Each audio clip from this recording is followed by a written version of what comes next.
విశాఖ ఘటనలో తీవ్రంగా గాయపడిన క్షతగాత్రుల్ని పరామర్శిస్తున్నారు డిప్యూటీ సీఎం పవన్ కళ్యాణ్. కొద్దిసేపటి క్రితమే నగరంలోని కిమ్స్ హాస్పిటల్కు వచ్చిన పవన్ కళ్యాణ్ బాధితుల్ని పరామర్శించారు. ప్రమాదం ఏ విధంగా జరిగిందన్న దానిపై అన్ని వివరాలు తెలుసుకున్నారు.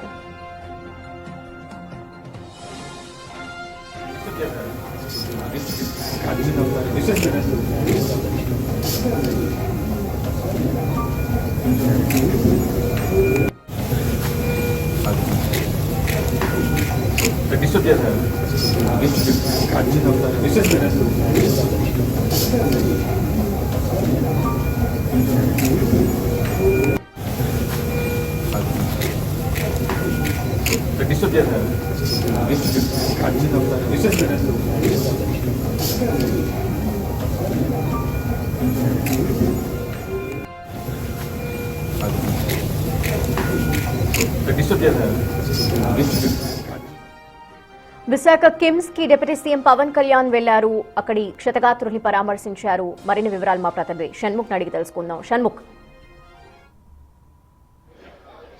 ధనలక్ష్మి, మనం ప్రస్తుతం చూసుకున్నట్టయితే ఈ ప్రమాద ఘటనకు సంబంధించినటువంటి వాళ్ళు ఎవరైతే ఉన్నారో, ఇటు మా మృతి చెందిన వారు కావచ్చు, లేదంటే ఆ గాయపడిన వారు కావచ్చు, వాళ్ళందరికీ కూడా ప్రభుత్వం నుంచి భరోసా ఇచ్చేటటువంటి ప్రయత్నం చేస్తున్నారు. అటువైపు డిప్యూటీ సీఎం కావచ్చు, లేదంటే ఇటువైపు మంత్రి నారా లోకేష్ కావచ్చు, బాధితులను పరామర్శించి వాళ్ళకి భరోసా కల్పించేటటువంటి ప్రయత్నం చేస్తున్నారు. ప్రస్తుతం మనం ఇక్కడ చూసుకున్నట్టయితే సెవెన్ హిల్స్ హాస్పిటల్లో ఉన్నటువంటి బాధితులు ఎవరైతే ఉన్నారో వాళ్ళని పరామర్శించడానికి మంత్రి నారా లోకేష్ వచ్చారు. ఇక్కడ ప్రస్తుతం అయితే ముగ్గురు చికిత్స పొందుతున్నారు. ఇక్కడ ట్రీట్మెంట్ తీసుకుంటున్న వారిలో ఇద్దరు పరిస్థితి విషమంగా ఉందని కూడా తెలుస్తుంది. అయితే వీరందరికీ కూడా ఇక్కడ భరోసా కల్పించేటటువంటి ప్రయత్నం, ప్రభుత్వం తరఫున అన్ని రకాలుగా అండగా ఉంటామని చెప్పేటటువంటి ప్రయత్నం చేయడానికి మంత్రి నారా లోకేష్ వచ్చారు. ఇంకా అటువైపు చూసుకున్నట్టయితే కిమ్స్ హాస్పిటల్లో చికిత్స పొందుతున్నటువంటి మరో ముగ్గురు ఎవరైతే ఉన్నారో వారిని అక్కడ డిప్యూటీ సీఎం పవన్ కళ్యాణ్ చూసుకున్నట్టయితే ఆయన పరామర్శించారు. దానికంటే ముందు మంత్రి నారా లోకేష్ ఇక్కడికి రావడానికి, సెవెన్ హిల్స్ హాస్పిటల్కి రావడానికి ముందు కేజీహెచ్ హాస్పిటల్కి వెళ్ళి అక్కడ చనిపోయినటువంటి కుటుంబ సభ్యులు ఎవరైతే ఉన్నారో వాళ్ళందరికీ కూడా భరోసా కల్పించి మీకు అన్ని రకాలుగా ప్రభుత్వం అండగా ఉంటుంది అని చెప్పేటటువంటి ప్రయత్నం చేశారు. అయితే అక్కడ మనం చూసుకోవచ్చు, అక్కడ ఆల్రెడీ మనం ఇంతకు ముందే మనం అక్కడ చూపించాం. అక్కడ ఎవరైతే ఉన్నారో మా మంత్రి నారా లోకేష్ కి చూసుకున్నట్టయితే చిన్న వాగ్వాదం కూడా జరిగింది. వారు అక్కడ చూసుకున్నట్టయితే సుమారుగా ఆ ₹1,00,00,000 కాంపెన్సేషన్ మస్ట్గా ప్రకటించాలి అని చెప్పి వాళ్ళు కోరుతున్నారు. గతసారి జరిగినటువంటి ఎల్జీ పాలిమర్స్ ఘటనలో ప్రభుత్వం అప్పుడు ₹1,00,00,000 కాంపెన్సేషన్ ప్రకటించింది.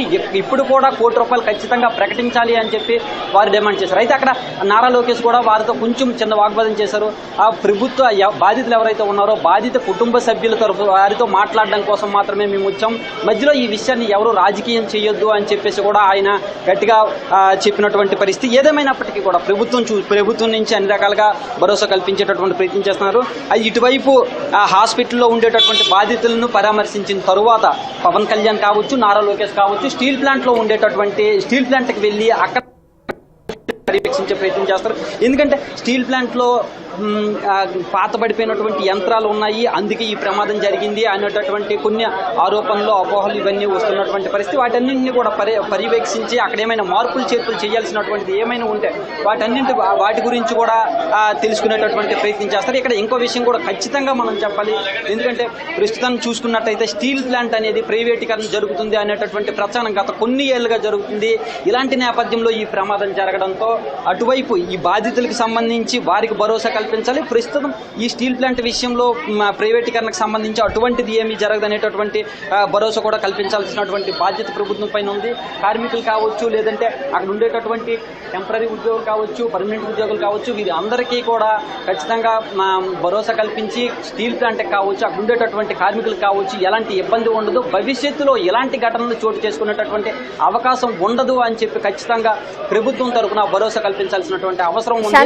ఆ భరోసా కల్పించేందుకే ఇటువైపు పవన్ కళ్యాణ్, అటువైపు నారా లోకేష్ వచ్చి ఇక్కడ పరామర్శలు చేస్తున్నారు. షణ్ముఖ్, ఇక్కడ బొకారో స్టీల్ ప్లాంట్ ఇన్ఛార్జ్ అలాగే RINL యాజమాన్యం కూడా అంతర్గత విచారణని స్టార్ట్ చేసింది.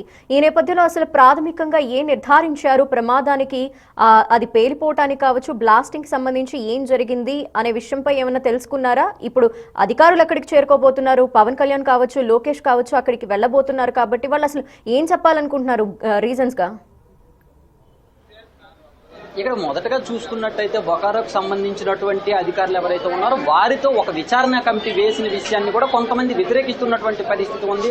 వారితో సంబంధం లేకుండా బయట ఉండేటటువంటి ఎక్స్పర్ట్స్ తో దీన్ని ఖచ్చితంగా విచారణ చేపట్టాలి. అందులో ఉండేటటువంటి లోపాలని సరిదిద్దాలి. సరిదిద్దిన తర్వాత కార్మికులకి ఖచ్చితంగా భరోసా కల్పించాలి అనేటటువంటి డిమాండ్స్ వినిపిస్తున్నాయి. అయితే ఇక్కడ పరామర్శలు అయిన తర్వాత అటువైపు నారా లోకేష్ కావచ్చు, డిప్యూటీ సీఎం పవన్ కళ్యాణ్ కావచ్చు, ఇద్దరు కూడా అక్కడికి స్టీల్ ప్లాంట్ దగ్గరికి వెళ్ళి అక్కడ ప్రమాద ఘటనని అక్కడ పరిశీలించి అలా ఎలా జరిగింది, ఏం జరిగింది, ఎందుకు జరిగింది, అక్కడ ఏమైనా లోపాలు ఉన్నాయా, కార్మికుల లోపం ఉందా, లేదంటే అక్కడ ఉండేటటువంటి యంత్రాల్లో ఏమైనా లోపం ఉందా, లేకపోతే ఎందుకంటే ఇక్కడ ఖచ్చితంగా ఒక విషయం అయితే చెప్పాలి, యంత్రాలను ఖచ్చితంగా మార్చాలి. ఇప్పుడు కావలసినటువంటి యంత్రాలు లేవు, ఎప్పుడో పాతబడిన యంత్రాలతోనే అక్కడ నడుస్తుంది అనేటటువంటి ఆరోపణలు ఎక్కువగా వినిపిస్తున్నాయి. కాబట్టి వాటన్నింటిపైన కూడా దృష్టి పెట్టి ఏం జరిగింది అనేది ఖచ్చితంగా తెలుసుకోవడానికి ఇక్కడ వచ్చినటువంటి పరిస్థితి ఉంది. ఇక్కడ పరామర్శలు అయిన తర్వాత అక్కడికి స్టీల్ ప్లాంట్కి వెళ్ళి అక్కడ ఏం లోపం జరిగిందని తెలుసుకునే ప్రయత్నం చేస్తారు ధనలక్ష్మి. Thank you Shanmukh.